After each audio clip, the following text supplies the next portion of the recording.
Good evening, Busagal! O, tuwara, nata karon sa Tunas Best Seafood Restaurant. Usas pinakalami og paboritong kanon ni Busagal diri sa Tagbilaran City. Wow! Oh, na? Flash day na ilang mga menu diha. Gwapo kay na, affordable og makabusog og taman. Ganahan mo mubusog og taman, ari mo diri kaom diri pinadulit ilang tunan nila. Gahamog pa na pero init kay tanan na. Wow, wow, dara. Flash ang mga isda nga nangangatay. Wow, sarap. Flash din na. Short vid lang ta guys kay actually karon giimbitar ako og baby shower. Wow, dara. Isud lang ko kalit diha. Oh, gusto mong intimate nga mga kaon-kaon o gatherings diya, diri mo to Tunas Best. Lami kay ni. Oh, wow, pili lang mo boy or girl.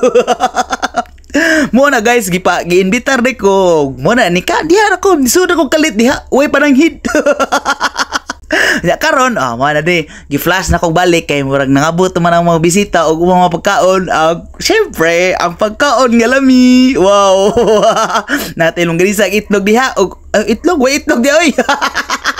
Nailaro ka og naipansit kalami. Wow, salamat Kuya Chris sa imong pansit kalamian. Muna akong mga kagupa diha. Chill mo diha ha. Og ditso na. Kaon ta.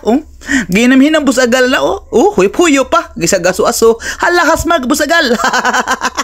Tuwa, gihuyot ta ng sipon. Aka na ang pansit. Wow. Init gal. Nangita siya laro ka na laro. Tuwa lagi. Kanon ng laro ka na. Ang sarap. Wow. Nagikaon na ako guys. Huwag ko kay baog. Usay resulta sa anak. Basta humagkaon na mo. Naglako rawan mi. Nga naman ni usaron. Bye.